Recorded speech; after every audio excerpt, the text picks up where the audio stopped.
So in today's video, we are going to be dismantling the Peugeot 28288 door mirror, removing in order the mirror glass, cover, and indicator. Starting off, we will need to remove the mirror glass. First, push the top part of the mirror in, and at the bottom there is an opening. If you need to remove the cover, you still need to remove the mirror glass, that sort of thing. So this was all in order. With a plastic tool, gently, you'll need to pop the mirror glass out. Don't force it, as you can crack the mirror glass. It's only held on by clips on the inside, and you'll need to unplug if it's a heated glass. For the mirror cover, it's held on by clips, and I will show you them over there.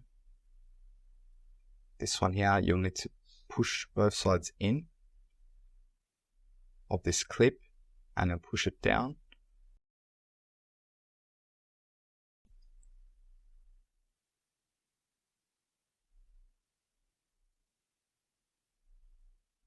So obviously this mirror is off the vehicle, but you can still do this when the mirror is on the vehicle as well, on the door. You'll need to do the same thing. You'll need to do the same thing for the other clip. As you can see, there's only 2 clips to hold the mirror cover in place. And for the indicator lens, there's also another clip here, and then you slide it upwards. This is why in order you need to remove the mirror glass, then the cover, and then the indicator if you want to change the indicator. And putting it back, you first put the indicator, and then you put the cover and then the glass. Thank you for watching.